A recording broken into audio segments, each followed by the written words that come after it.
नमस्ते दोस्तों, कैसे हैं आप लोग। आशा करते हैं कि अच्छे होंगे। तो आज का हमारा है हिंदी का डे 2। आज हम हिंदी के प्रीवियस ईयर क्वेश्चंस का डे 2 है। कल हमने 50 MCQ सॉल्व किए थे और आज भी 50 MCQ सॉल्व करने वाले हैं। तो देखिए कैसे कैसे क्वेश्चन हैं, ऐसे ही जुड़े रहिएगा।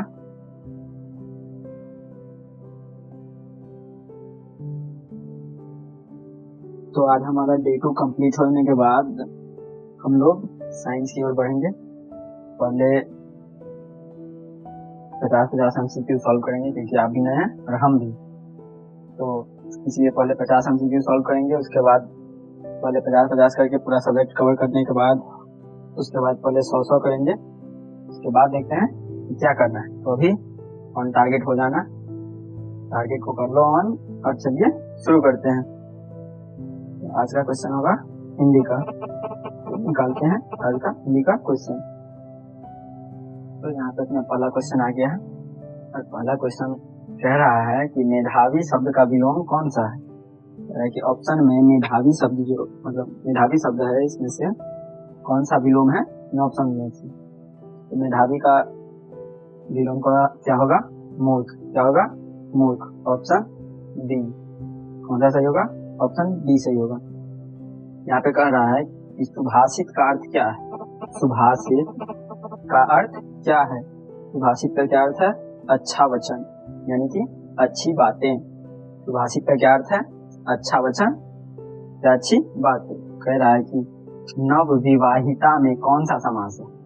नव विवाहिता यानी कि जिसकी नई नई शादी हुई हो, उसमें कौन सा समास है, उसमें कर्मधारय समास। कौन सा समास है, कर्मधारय समास। Option C. अगला देखते हैं। अगला क्वेश्चन कह रहा है कि कवि इस लिंग का शब्द है। कवि कौन सी लिंग का शब्द है, स्त्रीलिंग, पुल्लिंग या नपुंसक लिंग। तो कवि कौन सा लिंग है, पुल्लिंग है। कौन सा लिंग है, पुल्लिंग। Option A. अगला क्वेश्चन देखते हैं। अगला क्वेश्चन कह रहा है कि मधुर का तद्भव शब्द क्या है।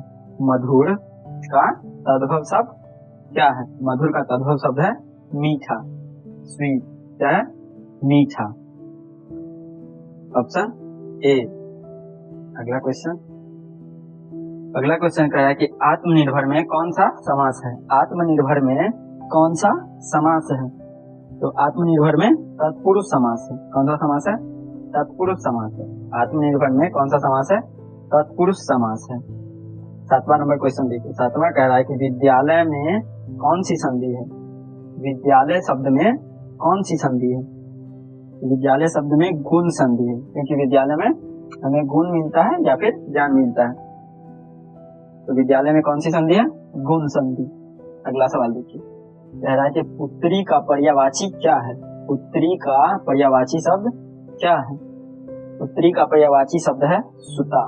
क्या है, सुता। पुत्री का पर्यायवाची शब्द सुता। कि हारना का विलोम है। हारना का विलोम शब्द क्या है। तो हारना का विलोम शब्द क्या होगा, जीतना। क्या होगा, जीतना। Option D. हारना का विलोम शब्द जीतना। अगला सवाल देखिए। बार बार कौन सा शब्द, बार बार कौन सा शब्द है। कह रहा है बार बार कौन सा शब्द है, अव्यव शब्द। कौन सा, अव्यव शब्द। 11 नंबर क्वेश्चन देखिए। कह रहा है कि अविनाशी किस प्रकार का शब्द है। अविनाशी किस प्रकार का शब्द है। तो अविनाशी किस प्रकार का शब्द है, उपसर्ग युक्त शब्द। कौन सा शब्द है, उपसर्ग युक्त शब्द। अगला क्वेश्चन देखते हैं। अगला क्वेश्चन कह रहा है कि वह पढ़ता है। क्या कहता है, वह पढ़ता है किस प्रकार का वाक्य है। वह पढ़ता है किस प्रकार का वाक्य है। तो ये कौन सा वाक्य है, विधानार्थक। कौन सा वाक्य है, विधानार्थक। तो चलते हैं अगले सवाल की ओर। अगला सवाल देखते हैं।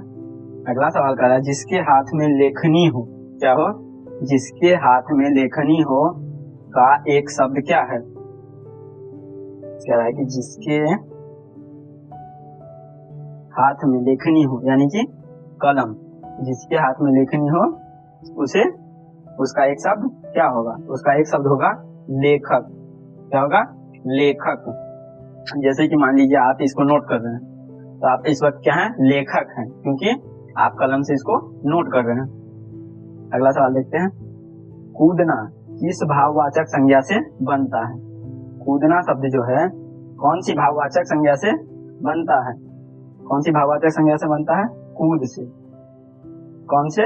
कूद से। अगला सवाल देखते हैं। 15 नंबर सवाल कह रहा है कि क्या कौन सा शब्द भेद है? क्या जो है कौन सा शब्द भेद है? तो अव्यय शब्द भेद है। कौन सा शब्द भेद है? अव्यय शब्द भेद। अगला क्वेश्चन देखिए। अगला क्वेश्चन कह रहा है कि सरिता का अर्थ है। सरिता जो है उसका क्या अर्थ है? तो सरिता का अर्थ है नदी। क्या अर्थ है? नदी। अगला सवाल देखिए। अगला सवाल कह रहा है कि असत्य में कौन सा उपसर्ग है? असत्य में कौन सा उपसर्ग है? तो असत्य में उपसर्ग है अ। क्या है? अ, क्योंकि अ लगने से इसका अर्थ बदल जा रहा है। 18 नंबर सवाल देखिए। कह रहा है कि गायिका किसका स्त्रीलिंग रूप है? गायिका जो है वह किसका स्त्रीलिंग रूप है? तो गायिका किसका स्त्रीलिंग रूप है? गायक का। किसका? गायक का। अगला सवाल देखिए। 19 नंबर सवाल कह रहा है कि कमल नयन किस अलंकार का उदाहरण है? कमल नयन किस अलंकार का उदाहरण है? तो किस अलंकार का उदाहरण है कमल नयन? रूपक का। किसका? रूपक का। अंकुरित किस धातु से बनता है? अगला सवाल कह रहा है कि अंकुरित जो है किस धातु से बनता है? अंकुरित किस धातु से बनता है? कूड़ से। किससे? कूड़ से। अगला सवाल देखिए। कह रहा है निर्मल का विपरीतार्थक शब्द है। निर्मल का विपरीतार्थक शब्द क्या है? तो निर्मल का विपरीतार्थक शब्द है मलिन। क्या है? मलिन। Option A. अगला देखिए। 22 नंबर सवाल कर रहा है गृह का तद्भव शब्द है। गृह यानी कि घर। तो गृह का तद्भव शब्द क्या है? गृह का तद्भव शब्द है घर। क्या है? घर। Option A. कलर थोड़ा सा अच्छा नहीं लग रहा है, कलर चेंज करते हैं।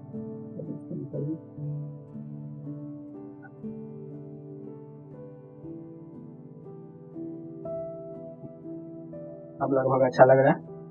तो अगला सवाल देखते हैं। इसका क्या ऑप्शन था? ऑप्शन ए घर। गृह का तद्भव रूप क्या है? ए घर। अगला सवाल देखिए। 23 नंबर सवाल कर रहा है आप कौन सा सर्वनाम है? आप में कौन सा सर्वनाम है? आप में कौन सा सर्वनाम है? पुरुषवाचक सर्वनाम। कौन सा सर्वनाम? पुरुषवाचक सर्वनाम। अगला सवाल देखिए। कह रहा है कि कर्मठ का अर्थ है। कर्मठ का क्या अर्थ है? कर्मठ का अर्थ है मेहनती। क्या है? मेहनती। जैसे कि आप लोग कर्मठ हैं, आप लोग मेहनती हैं, या आप लोग एग्जाम की तैयारी कर रहे हैं। ठीक है, तो हम मेहनती हैं। ठीक है, इसमें क्या कह रहा है कि कर्मठ का क्या अर्थ है? मेहनती। अगला सवाल देखिए। कह रहा है कि उदास का पर्यायवाची है। उदास का पर्यायवाची शब्द क्या है? उदास का पर्यायवाची शब्द क्या होगा? उदास का पर्यायवाची शब्द क्या होगा? बताइए जल्दी से। उदास का पर्यायवाची शब्द होगा खिन्न। आप लोगों को, बहुत सारे लोगों को ऐसे में डाउट हो जाता है कि यहाँ पे प्रसन्न होगा। हमें भी होता रहता है कभी कभार, या फिर हो गया होगा। देखिए प्रसन्न क्यों नहीं होगा? क्योंकि ये पर्यायवाची कह रहा है, विलोम नहीं कह रहा है। विलोम अगर कहता तो उदास का क्या होता? प्रसन्न। ठीक है, और पर्यायवाची का अर्थ क्या होता है? एक शब्द के अनेक शब्द। तो उदास का पर्यायवाची शब्द क्या होगा? खिन्न। अगला देखिए। कह रहा है कि बादल गरज रहे हैं में गरज कौन सा भेद है? बादल गरज रहे हैं में गरज शब्द जो है वह कौन सा भेद है? तो गरज शब्द कौन सा भेद है? क्रिया।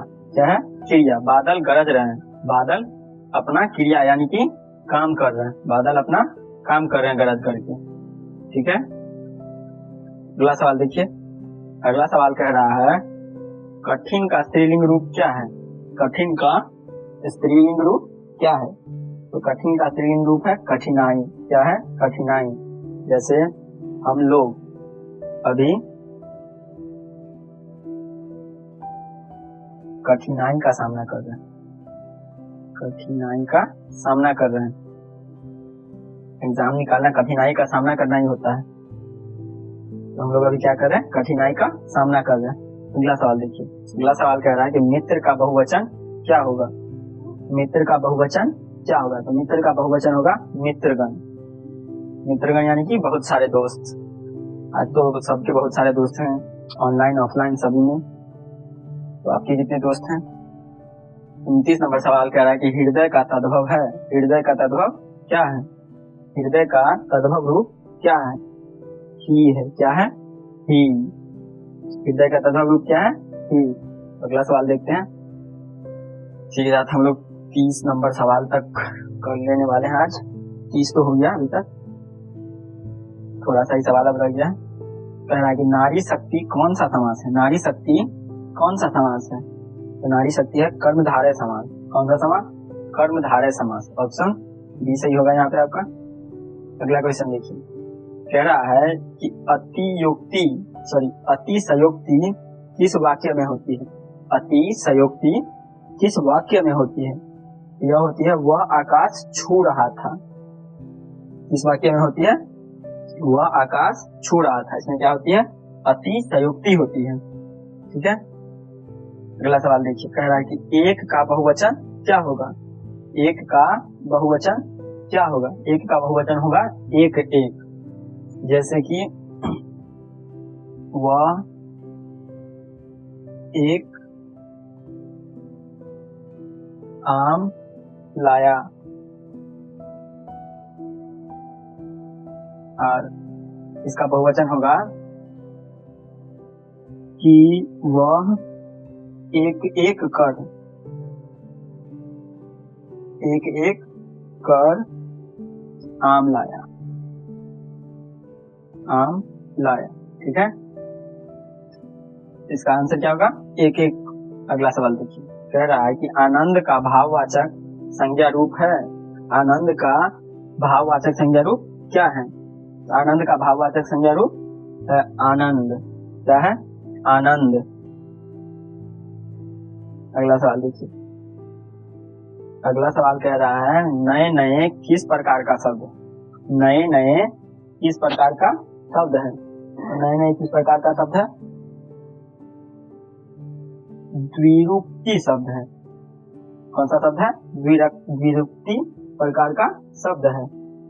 अगला सवाल देखिए, 35 नंबर सवाल कर रहा है कि काले बादल में काले है मतलब क्या है? काले बादल में काले क्या है? इसमें काले क्या है? विशेषण है। ठीक है, क्योंकि यह बादल के विशेष गुण का बोध करा रहा है। क्या कह रहा है? काले बादल में काले का भाव बता रहा है कि बादल क्या है? काला है। ठीक है, तो हमारे यहाँ तो जानते हैं काले बादल मतलब बारिश आएगा, और वैसे सभी लोग जानते हैं। 37 नंबर सवाल लिखता है कि राउर किस भाषा का शब्द है? राउर, आप लोग भोजपुरी मूवी तो देखते ही होंगे, नहीं देखा तो भी रील आजकल तो सभी लोग देख लेते हैं। तो राउर किस भाषा का शब्द है? भोजपुरी का। इस भाषा का भोजपुरी का। अगला सवाल देखिए, अगला सवाल कह रहा है शब्दकोश का अर्थ है। शब्दकोश का क्या अर्थ है? शब्दकोश का अर्थ है शब्दों का संग्रह। किसका संग्रह? शब्दों का संग्रह। जैसे कि एक घर में बहुत सारे बुक रखा गया, उसको क्या बोलते हैं? पुस्तकालय। पुस्तकालय लिख रहे हैं, पुस्तकालय।